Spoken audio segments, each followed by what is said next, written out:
All right, welcome everyone to today's webinar. We're going to be talking about disaster preparation and recovery for your records, your public records at your library.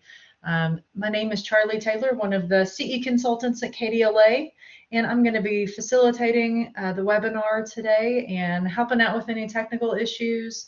So let me know if you have any of those. We got our sound issues taken care of, yay, but anything else, just let me know. And also, if you have any questions for the presenter, go ahead and chat those in. I believe that last time we held them until the end, but feel free to go ahead and pop them into the chat and I'll keep track of them and we'll make sure they all get answered at the end. There is a PDF of all the slides for today's presentation, and that is available in Blackboard Learn. So you should be able to go in and download those, and all of the links that Becca has included in today's presentation will be live and available in that PDF. You can't click on them during the webinar, but if you get that PDF, you'll have all those links available for you. This webinar is being recorded and it will be available to go back and review or register for within just a few days, definitely within a week, but hopefully just a couple days. And this webinar is being live captioned. If you'd like to see those inside Blackboard, you can tell the notification bar at the top yes, or you can use our stream text service. I'm putting that link in the chat right now, and that will basically open the captioning in a separate internet window, and you can manipulate the chat to suit your needs, make the font larger, things like that. So if you prefer that way, definitely check that out for following along with the captions. And I think that is all that I have. So Becca, I'm going to go ahead and mute myself and turn it over to you. Okay, great, thanks. As soon as you said you were going to turn it over, I had a little bit of a cough, so sorry about that. Like Charlie said, I'm Becca Holdmeyer. I'm with the local records branch at the Kentucky Department for Libraries and Archives. So like the library side, the local records branch also has regional administrators. I am the West Kentucky regional administrator. So I wanted to welcome you guys to a fairly new training that we've been working on, records and disasters. It's been in the hopper for quite a while, but recently it became much of a priority. So this is going to be a lot of information, and from the start I want to let you know that again the slides are available. KDLA and the local records branch were always available for questions. I'm going to try to stick to the slides as much as I can, but to be honest, I've been working really closely with disasters and records for the past 5 or 6 months, so I may wander off track with some anecdotes, or even jump around the slides a little bit, but I'm going to try to bring that back. Again, feel free to ask questions or reach out anytime. All right, let me start moving these slides forward. So the first thing I want to point out is that sorry, I lost my track. One of the most important things that I can say here is that there's no reason to really create disaster plans for your records from nothing. There are so many sources and templates and guidance documents available. And then also, probably should have mentioned this earlier, is that this presentation is geared towards the records aspect of disaster planning. There's probably going to be disaster plannings for agencies or offices as a whole. This is geared towards including making sure that the records are included in those plans. Like I said about the templates and the guidance that's available, it's as you could go from as specific or as easy as possible to as complicated. There are templates that you can just fill in the blanks, or there are templates that you can completely, multiple choice or customize as much as possible. So a very important part here is to find a template that's usable and useful to your agency and just start from there. Again, there's no reason to have to just start from nothing and worry about, am I doing it right? It's all already there. It's all already available. A lot of it includes the same information. It's just how the end product looks, really. All right. So the basis for this training are the 4 R's as were determined by COSA, the Council of State Archives. I've added a few, sorry, the Council of State Archivists. I've added a few additional sections and some information that I feel is relevant and might be helpful. A lot of what this presentation will cover is basics and the starting points to be thinking about disaster and recovery planning. A lot of the slides, again, represent templates. Several are from the Records Emergency Planning and Response, which is REPR course that was previously offered by COSA. The handouts, again, and templates are still available on their websites. So many agencies or offices already have in place disaster plans. This training, again, is directly focused on an agency's records and making sure plans are put in place to deal with records during any disaster or emergency. You're going to notice that all 4 R's are interrelated and they do rely on information from the others. And then also, it might be completely obvious is that the 4 R's start with determining what the risk is to your records, then how to be ready to deal with a disaster, initial response, and then the recovery that's going to come after that initial response and that period of response.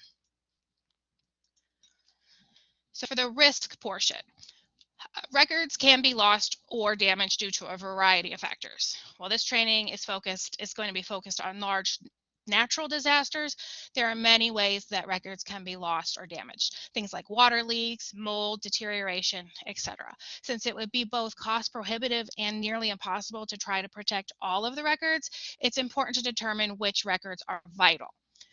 Per the retention schedules, vital records are records that are essential to the continued functioning of the local government during and after an emergency, as well as those records that are essential to the protection of the rights and interests of that local government and of the individuals for whose rights and interests it has a responsibility. That's a lot of words. These vital records are denoted by a V in the retention schedule to make that a little bit easier. So the goal of risk is basically to identify vital records and the risks to those records, then develop and implement policies and procedures for mitigating those risks. Step 1, you want to identify vital records created and maintained at your offices. 2, evaluate the risks to those records. And 3, develop preparedness and recovery strategies. So when we talk about vital records too, I should point out that those are not your only important records. Those are the ones that generally you just prioritize first. It's not to say any other records you just, throw up your hands and say, oh well. But the vital ones are the ones to kind of prioritize and look at the very beginning of any disaster.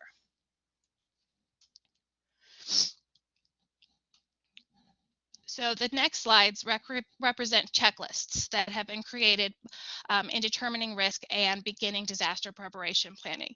This specific one is from COSA's guidance document. One thing to notice is that the main focus and points are very similar between most checklists. Again, just showing that while there are a million different ways to customize a disaster plan, really your basic checklist and the functions and the steps are going to be pretty similar.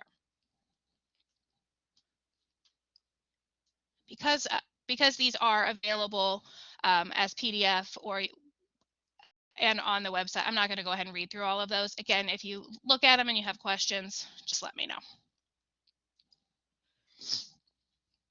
So this is another template and checklist to get you thinking about the steps in the process. Again, a reminder that it's a process and disaster preparation will not be completed overnight, and it's not going to be completed in a way that never needs to be revisited. This is something that you'll create, you'll test, you'll revisit and maybe tweak. It's going to change as your records change. It's going to change as the offices change. It's going to change as the risks to the records change. It's a moving cycle, just like all things with records management.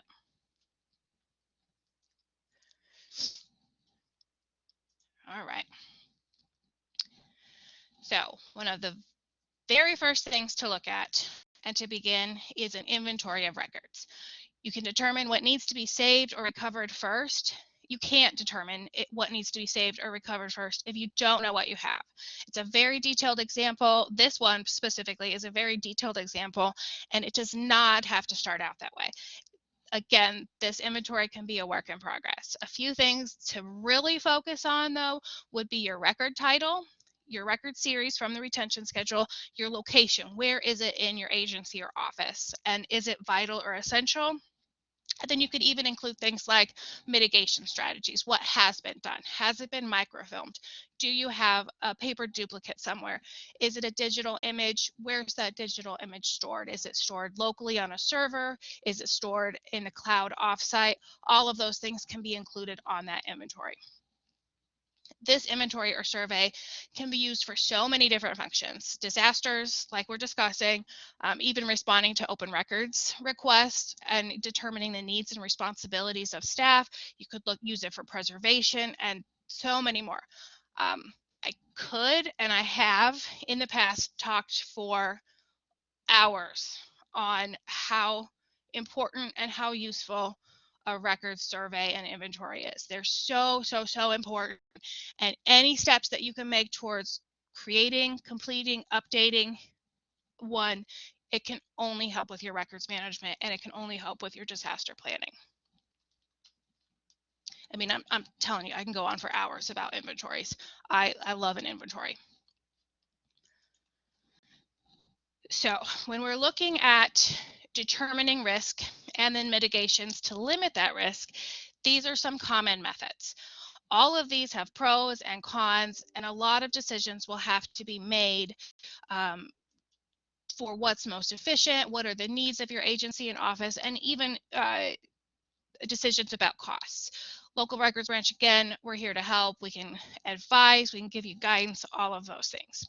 So some of the most common and useful strategies, mitigation strategies, are listed here.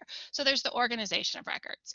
This is probably one of the most cost effective, and it gives you so many other benefits like information retrieval. I mean, that's a big one right there, information retrieval, which ends up saving money in the long run, all that stuff that we've talked about in basic records management training. So knowing where your records are so you can save them in a disaster, I mean, that's enough said about that right there. Paper duplicates are another option. It's one of those where it's kind of, it can be tricky to decide what should be copied and stored offsite. It's something to look at, absolutely. Things like climate control, making sure that your records are stored in areas that are not overly humid, that are not overly dry, that are not too hot, too cold. Basically, just having records in a climate controlled area can definitely help. Microfilm is another option. It stores your record on film, and if you that film can be stored in the vault at KDLA, so it is an offsite storage for vital records as well. Digital images is always an option.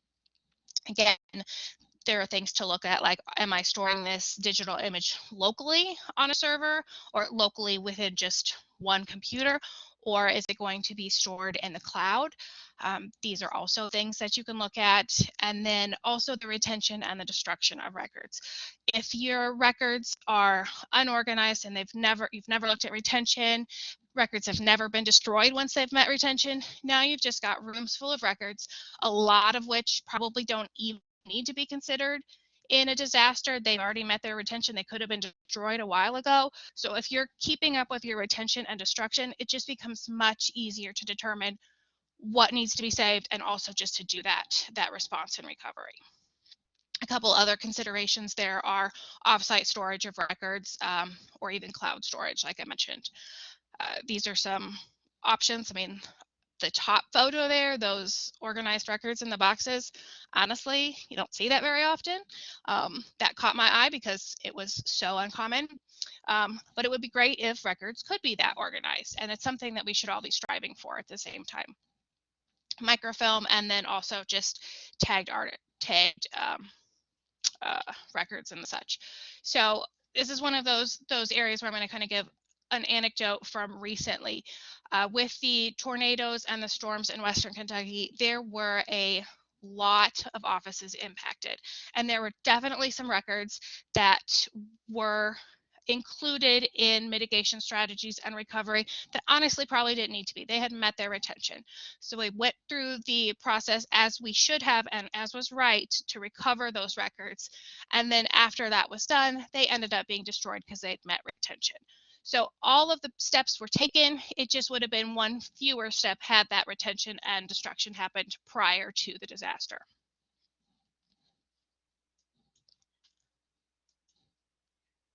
All right. So this is another COSA document. This is a priority chart, and it's kind of a way to look at records within the disaster timeframe. This slide would easily fit within another R, but I do want to point out that it's broken down by the type of record, something, again, that can be determined with an inventory or a survey. So most offices or agencies have an idea of what they have and where it is. This survey, again, is just going to be a formal document that can be used by others, and it's also going to relieve some pressure and stress to remember immediately and correctly in the midst of a disaster. Chances are you or someone in your office knows where the records are. You know what state they're in. All of that is in our brains. But in a disaster, the last thing you want to do is have to try to remember all of it. Having this document is going to kind of just relieve some of that pressure and stress and just be something that you can refer to.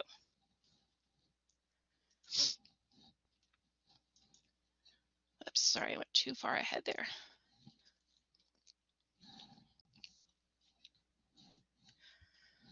Okay, excuse me. Sorry, I've got slight allergies this morning, so I'm trying not to cough or sniff too loudly in all your ears. So this is from an existing disaster preparedness preparation manual. When I typed out that note, I did not recognize that that was going to be so hard to say. So an existing disaster preparedness preparation manual. This checklist shows kind of overall preparedness and shows how records are also part of the larger agency. Again, records disaster planning can be part of the larger plans, but I definitely recommend, and there should probably be some specific thought given to the records.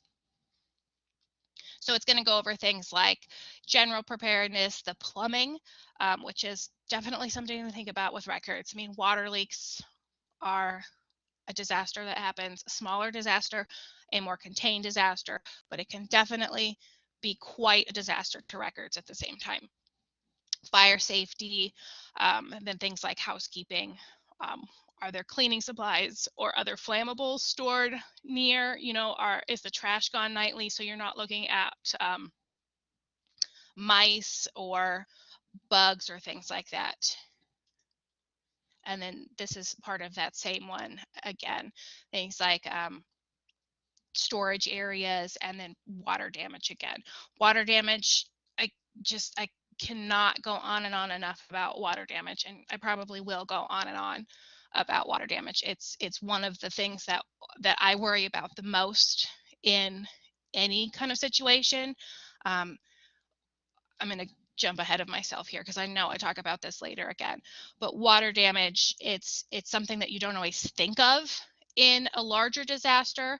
Like in the tornadoes, the tornadoes came and, you know, tore apart buildings, you know, blew records all over the place. But what really worried us and really ended up getting to the most of the records was water damage and dampness, because it just, as soon as that climate control is gone because the building's gone, that moisture just seeps in, and once it seeps in, it just keeps going. So protection from water damage is definitely something to keep in the forefront when you're looking at disasters and planning. Okay, so now we're going to look at readiness. So you kind of figured out what records you have, you figure out what the risk to them is, and now you want to prepare to take care of them in cases of an emergency. So you've identified them, your risks are assessed. The next step includes readiness tasks. Again, some of these steps may already have been completed within a larger agency plan. If not, though, there are templates available for larger plans and also for specific records related tasks. So you're going to do things like develop your plans, you're going to develop your policies, the procedures. You want to identify and store emergency supplies and equipment. You want to identify the support and the contacts, your response teams. You're going to want to train your staff and employees and anyone who's going to be helping out. You want to train them on these plans and procedures. And then again, you're going to want to test them. Having a disaster plan or disaster preparation in place is all well and good, and it's wonderful, but if it hasn't been tested and it's not useful, then it's not as useful as it could have been. So plans should include the following. So these listed components should be included in most disaster preparation plans. To make this less daunting, again, there are so many templates available. Again, starting from scratch is definitely not required, and I would not even suggest it. More information can also be provided on where you could find a starting document if you need. Also, suggest checking with current and in-place disaster plans for your offices and the agencies to see if portions may already be implemented. I'm not going to go into each of these sections in depth or even necessarily in specific, but I'm going to show you some templates again and give you some examples and some guidance on this. I have said the same thing here so many times, but what I hope you come away with is with those few things in mind. There's no way you're going to remember all of the details of what I said, but if you walk away and you remember there are templates available, then I am more than comfortable with that.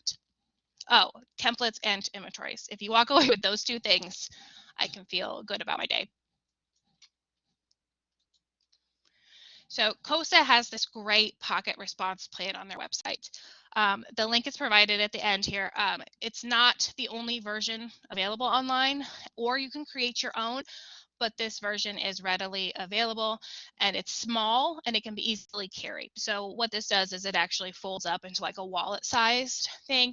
It includes all sorts of contacts and numbers. These might be located somewhere else in the office, but again, in an emergency, I don't think our brains can handle as much information as is coming and going for a long period of time. This is going to be really helpful. And it's going to be really helpful also when you consider that things like phone or internet are going to be spotty or non-existent. In some cases, honestly, it just comes down to using a phone tree. When we're trying to contact agencies and offices after the tornadoes, ran into quite a bit of issues early on because emailing them was not doing any good because one, they don't have the time to check their email. Two, there's no internet. There was not internet in some of these areas for weeks. So that was really just, it was less than useful. And then landlines in a lot of these offices were down or gone. Again, in some cases for weeks. Cell phones were spotty, but they were the best method of communication. But unless you had someone's cell phone, it was kind of hard to contact them. So in a lot of cases, we're contacting other people who might know that cell phone number and then getting a hold of people through that way. So having that level of detail and that level of contact and just having it in one centralized place can really be helpful. It can also have things like who to contact for, it could have KDLA's number on it. So you would, if you didn't have that offhand, or just as a reminder that, hey, we're in a disaster, we could contact KDLA and they can come and help too. So it's also got some checklists and just some reminder things. Again, it can fold up real small. I don't know that you'd need to fold it up real small, but just having all of that information handy is great. I love this plan. I've looked at it and I thought, man, this is an amazing little useful tool that can be easily updated, can easily be tweaked. It's great. Something like this is something I definitely recommend.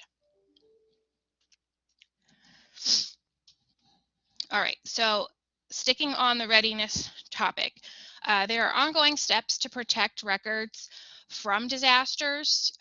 Strategies can have differing levels of protection and cost depending on the needs. Several strategies can be implemented. I suggest looking at this within 3 categories: getting started, good, and better, knowing that there's always generally going to be a better way as technology changes. So again, you're always going to look at it as we're just getting started.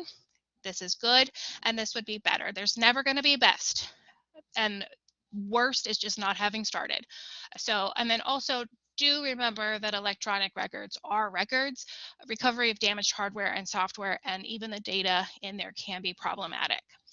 So again, for essential records, you want to locate them. You want to keep them separate from other records, keep them close together, locate them in an area close to an exit, store them off the floor, keep them in fire safe or archival storage, keep essential records, especially off desks, because those are the hardest records to know where they are. If you've just got a couple on someone's desk here or there, it's harder to know if they've gone missing in a large disaster. And things like desks are probably going to be one of the last things that you go to in a response.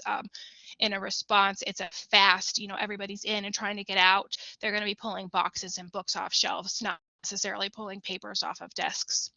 And then you're going to want to specially label or store some of those folders. If you've got some sticker or some note that denotes that these are your vital ones, that can help with just getting in and out. Excuse me. Some facility and storage, things like vaults or facility safety. Again, the duplication and security copies, we kind of talked about that in the mitigation strategies. And then procure emergency equipment and supplies. There's a short list here. The next couple of slides are going to be some larger checklists that, again, are available as templates and guidance documents. So these are all things to prepare that if there is an emergency in your agency or office.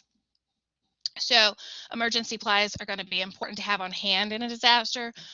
Remember, above all that I've said, and will say, personal safety has got to be a priority. While records are important, and I talk just constantly about how important it is to save and salvage records, if at all possible, it should not or never be done at the cost of anyone's health or safety. Yes, personal safety above all else.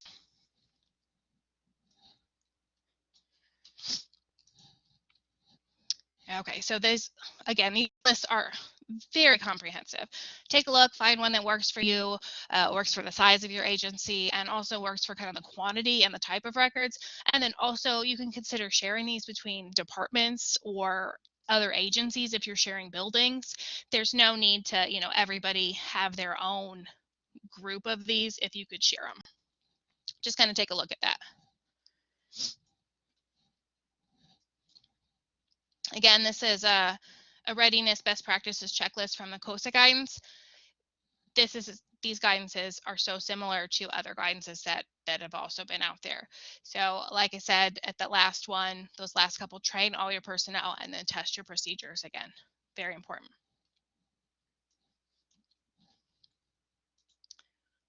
Okay, so now we're going to move into response. Response is probably your most finite of the 4 R's. There is a very small window of time. Risk and readiness and even recovery don't really have beginning or end times. They can be ongoing and cycle and do all that. Response is it's limited in time. It is that initial stage where you get in and you're just immediately responding to any disaster. The faster the better in emergency situations.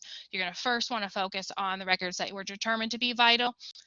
Knowing what those records are and where they were located is definitely going to save essential times. So from the slide here, that response is immediate and short-term actions during and directly after a disaster or emergency. It's meant to assess the damage and minimize additional damage. The disaster plan should be implemented during this stage, and the response team should be assembled.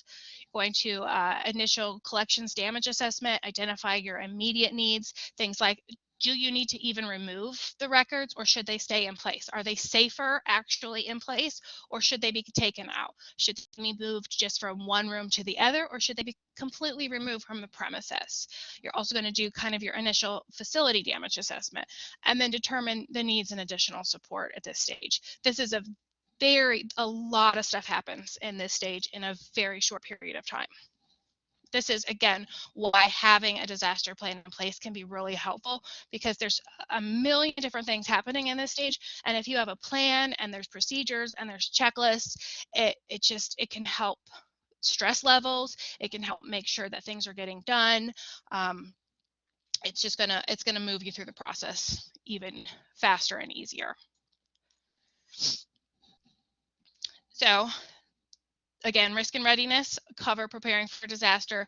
This is what I've just talked about with the response and the recovery, are what happens when a disaster occurs. So these two are photos from the recent disasters, just showing these are large natural disasters. Again, there are smaller emergencies that happen every day with water leaks or mold and stuff. This is the worst of what could happen.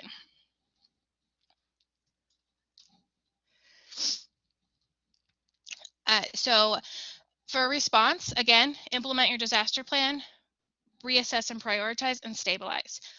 This includes things like, again, like gaining access to the damage site, assembling the recovery team, conducting an initial damage assessment. Decisions are going to need to be made based on the nature and the scope of the emergency, and they're going to be determined by circumstances and driven by damage assessments. One of the things about disaster plans, and this probably can go without saying, is that the best planning in the world is never going to cover all contingencies. No two emergencies are ever going to look the same. So they're going to have to be immediate and continued decisions made. And they're going to be based on damage impact, the value of the records, and the extent of the damage. Reprioritizations are probably going to be required. The highest priority and most extensive damage would require first stabilization efforts. And again, you're going to want to stabilize the records to avoid further damage. With the recent tornadoes, when they occurred overnight on a Friday night, by Saturday morning, agencies had people in place dealing with everything from their records to their buildings to all the other stuff that goes into an agency. They made the right decisions. They did what they were supposed to do. They pulled out records, they stabilized, they assessed the damage, but there was also quite a bit of added stress and pressure. Just these decisions were made, and they were made, I mean, I cannot speak highly enough of how agencies responded, but there's always that, did we do it right? Am I doing enough? What if we had done this kind of thing? So having these plans and procedures in place can also just kind of just help take some of that stress off. It can help check some boxes and move forward. You know, some of the agencies had people on the ground in the buildings after tornadoes in the middle of the night. I mean, there's no power, there's no there's no power, so there's no light anywhere. There's trees down everywhere, there's buildings down everywhere, and they've still got people in the office stabilizing and removing the important stuff for the continued operation of these agencies. So again, I just can't speak highly enough of how everyone dealt with that.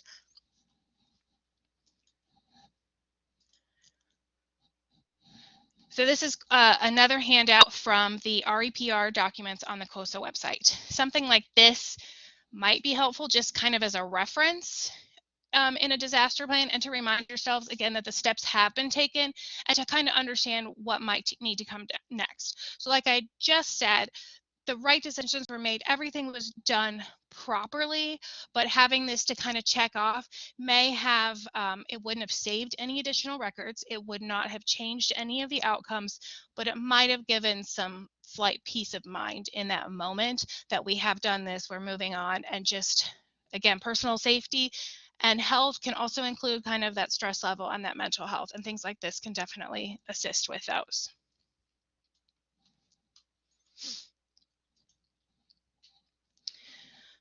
So this is an example of an initial damage assessment document. It might seem like overkill, but it actually could help. In a disaster, things are happening, and they're happening very quickly. I said it, I'll say it a million more times. I don't think the human brain is meant to retain and work at that level of information or stress for long periods. Things are going to get forgotten, and this might kind of help for determining what those next steps. This is also something that could be assigned even to a volunteer or to a staff member who's not necessarily responsible for the records, but is on site helping, just to kind of keep everything moving and keep track of what's happening in the moment. I mean, because once you're out of the moment, you're going to remember most of what happened, but there's definitely going to be details that are a little fuzzy, or it's going to take longer for those to come back.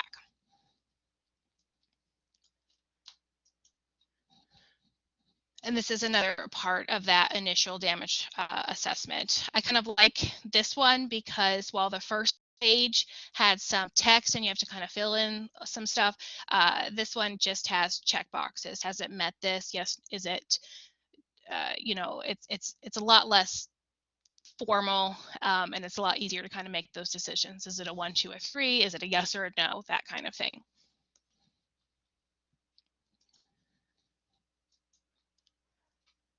Okay, so this is a response plan template, again from the REPR.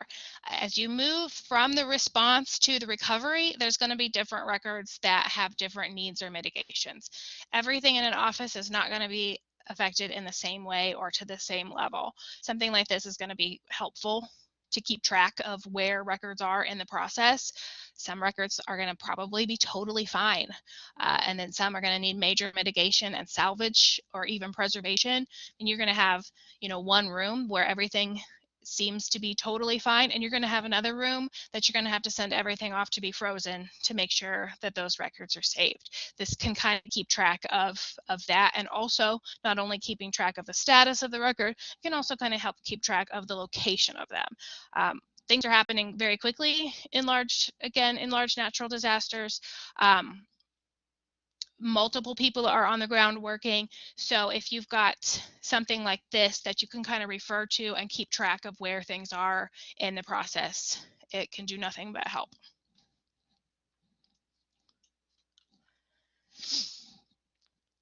I do suggest again that any plan includes a form to document any disaster or emergency. Again, it's going to help keep the process organized and show the steps. And then it's going to also kind of be a record that you could use later to kind of remind future self or even future you what has happened to those records and that they have been impacted and what to do next. A record that has had any sort of, I mean, I'm using the term emergency or disaster loosely in this case. Anything abnormal that happens to your records, it's going to leave a lasting impact on that record. The record will never be the same again, and it might require additional mitigation, might require a higher level of preservation, it might require future salvage. So this is just kind of a nice document to kind of keep track of that and just remind later that that stuff had happened.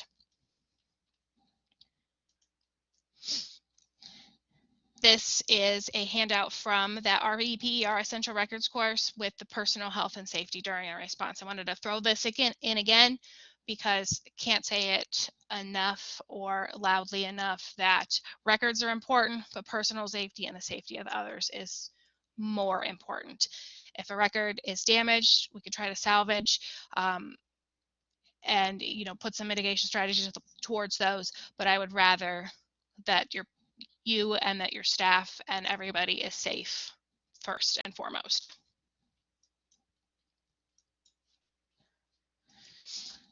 So now we've determined what the records are that need to be prioritized, how to prioritize them to getting ready, the initial disaster and that initial response, and now we kind of move into the recovery.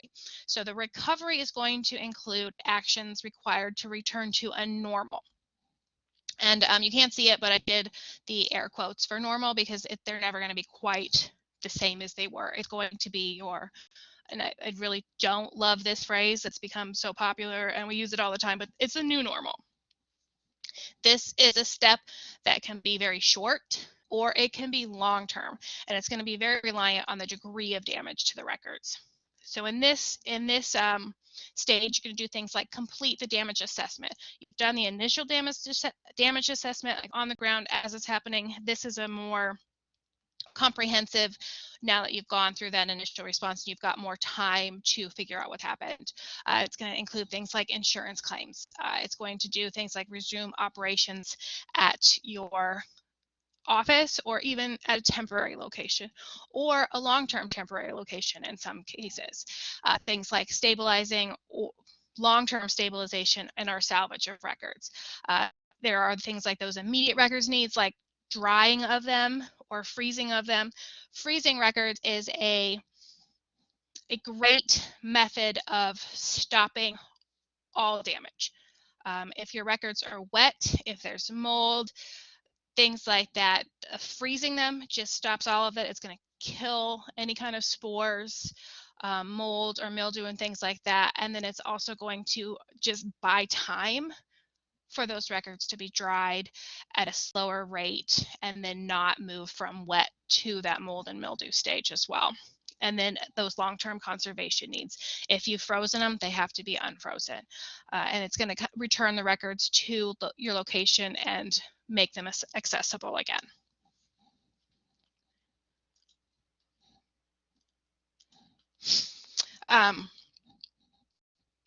This slide is just, again, some photos from the recent disaster showing that, there are some buildings, the top left-hand corner is a temporary location, but it's at the site of where the original building was, and they were able to have this up within a day or two. So all the records did not have to move as far. The top right is an agency that building is not going to be used again. So all the records have been removed. And then the one below, I actually don't think that's an agency, but it just kind of gives you an idea of kind of the extent of some of the damage that can occur. And then so there's all sorts of different, I mean, like I've said, there's going to be extensive damage. Everybody's going to be different. Rooms are going to be different from other rooms. Agencies are going to be different from other agencies. Buildings will be different as well. All of these things are things to take into consideration.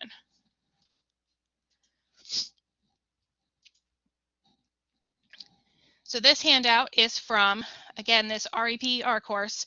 I can't speak highly enough of it. It's great. It's a good reference document, and it's going to deal with specific types of records and records damage, how to mitigate and how to salvage from those. There's going to be several websites and companies that deal exclusively with specific types of damage, and then information. And then, but if you ever need information, please feel free to contact us. The KDLA website has several links, including to the Library of Congress, the NEDCC, and others on the preservation checklist site on the KDLA website. Again, please use us as a reference, a guide, or even just a sounding board through the whole process. So again, this is going to be another good point to kind of put some bugs in some ears, that records that don't appear to have been affected in an emergency might still be affected. Recovery is long-term. Water is invasive. Mold is invasive. Just keep an eye on these types of things.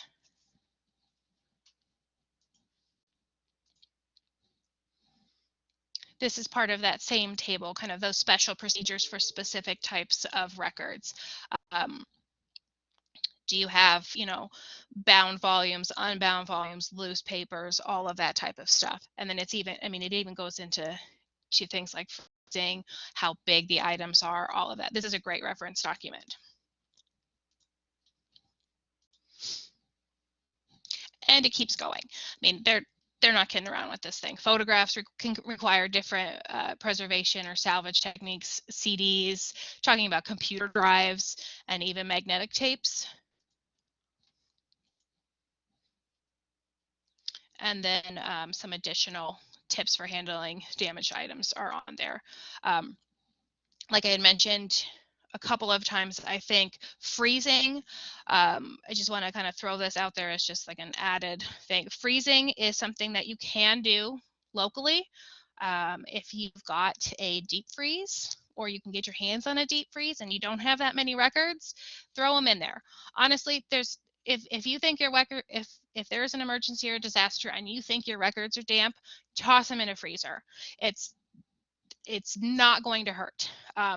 It'll change, like I said, it's going to change kind of that physical composition of the records, but it's going to change it less than if that record gets wet and then moldy and you have to do a little bit additional salvage to that. So if you've got a few records and it's an emergency, toss them in there. If you're talking like buildings worth of records, or this is such an extensive thing. There are companies that will drive freezer trucks down, put all of your records in, and take them and freeze them. We're dealing with one of those companies right now. I think it's amazing. I want to go and visit. I want to see these freezers that these records are all stored in, and the process for that. So there are definitely companies available out there to help through this whole process too. Preservation can be something that can be done in office.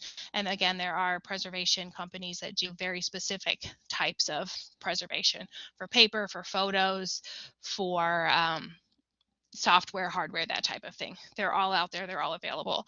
Another plug, it would be a good idea to have some of those listed on that little pocket prep plan from COSA that we had seen in the previous slide. Having numbers for those types of companies would probably save you some time.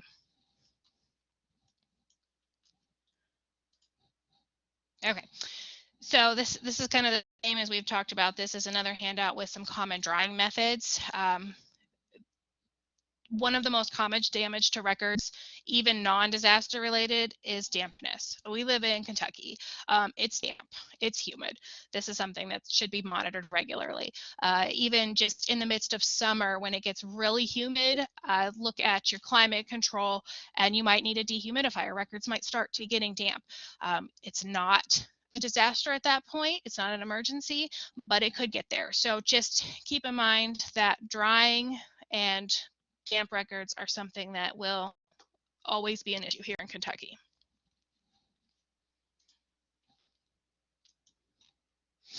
Some more on that. That's just like freeze drying records, just a little bit. That's just the additional part of that previous slide.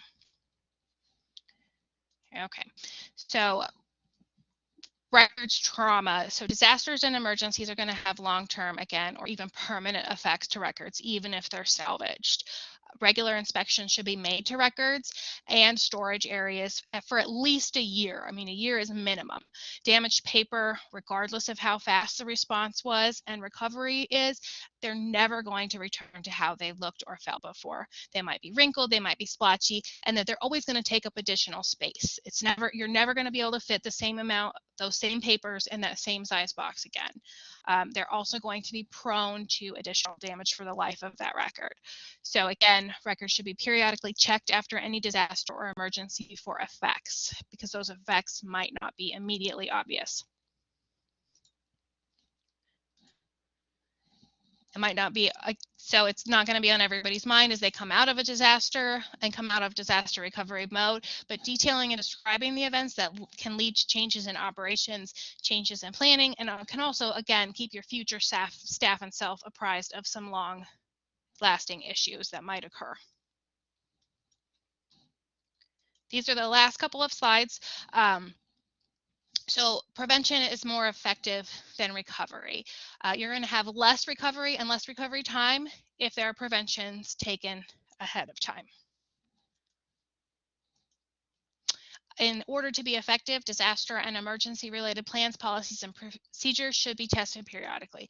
Again, situations change, locations of records change, numbers of records change, things change. So testing those periodically is going to save you some time and some effort in the long run. Response efforts should be led by a person or a team who understand the records.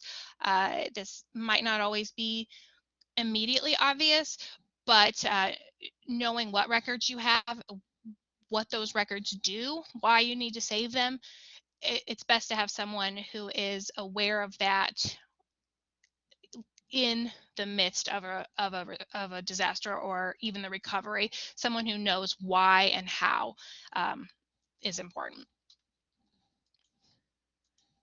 And then this last slide is just some of the resources, both some of the resources that I've talked about, and then some of the resources that are available. FEMA has some great resources for disasters. KDLA, we have some. That bottom one is a preservation checklist that can also be used to kind of do some disaster planning, and it's also got some additional links through there. So just as you move through this process, just check those out. And then this is just kind of showing you what that preservation checklist for government looks like on KDLA's website. This is a long web page. It scrolls down and actually has a checklist of stuff as well. And then the last thing I want to show you is just this is KDLA's local records branch, our regions. There are 4 of us. There's 5 of us with our managers, so we're always available if you need guidance or help. Contact any or all of us. Disasters happen. We want you to be prepared. Once they happen, we're there with you through the whole process. So please feel free to use us as a resource throughout the whole thing.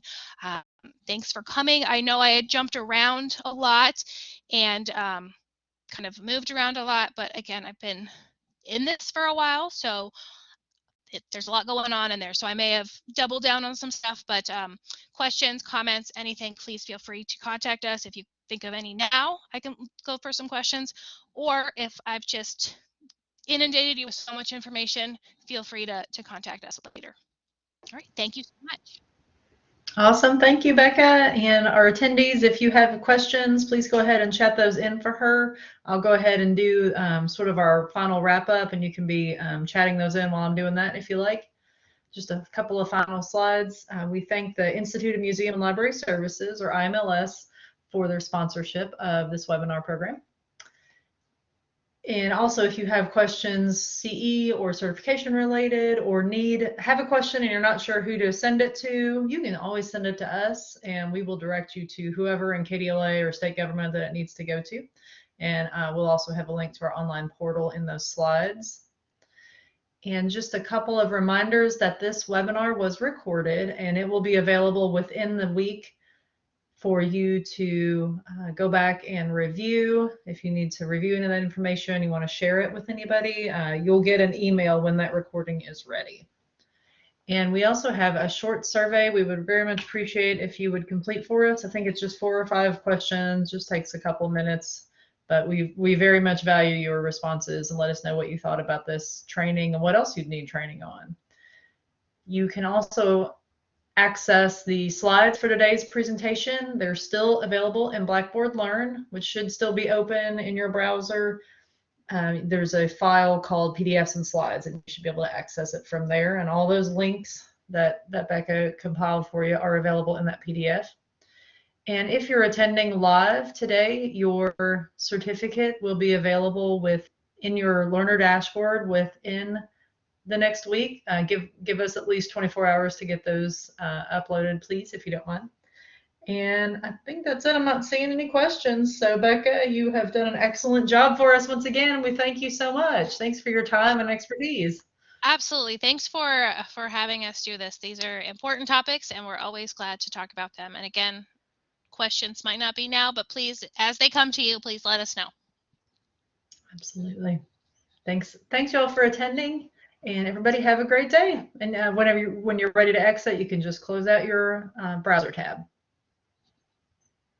Thanks, everybody.